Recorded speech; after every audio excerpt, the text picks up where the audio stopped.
The girl was taking an exam, but her panicked father pulled her away. As he left, he warned the other children. "It's going to rain, hurry home."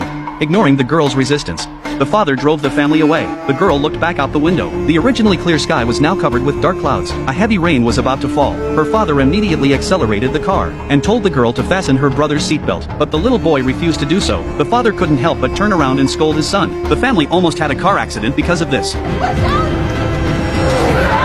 Although they escaped disaster, they were blocked by a large truck, as the heavy rain was about to fall.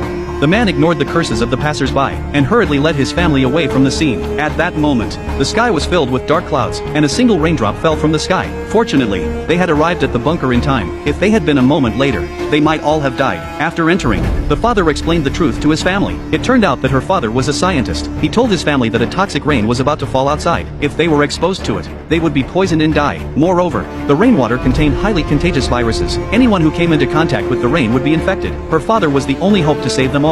The supplies in the bunker were enough to sustain them for 10 years. After instructing his daughter to take care of her younger brother, the father put on protective gear and returned to the surface. He had more important matters to attend to. The girl opened TikTok and realized the outside world had become a post-apocalyptic wasteland. For now, they could only hide in the bunker and figure out a plan after the disaster had passed. Half an hour later, there was a knock on the bunker door. The girl thought it was her father returning, so she prepared to open the door. However, her mother disagreed, arguing that if it were her father, he could open the door himself. The knocking grew increasingly intense. They sneaked up while their mother wasn't looking, and pressed the door opening button. As the door slowly opened, a convulsing man appeared. He reached out and grabbed the boy's clothes, just as the boy was about to be dragged out of the bunker.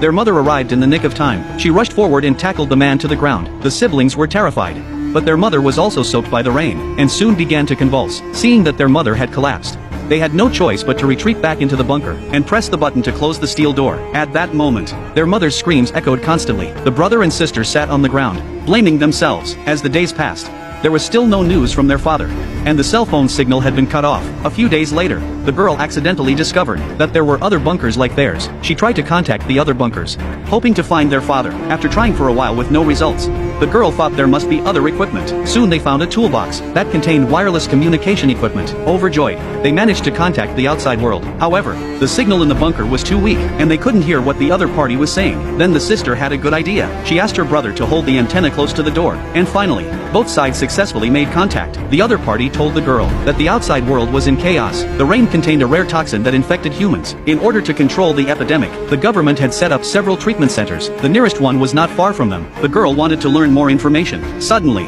the bunker plunged into darkness. It turned out that the power supply had been cut off. Fortunately, there was a backup generator in the bunker. As the lights came back on, the radio signal gradually became unclear. They lost contact with the outside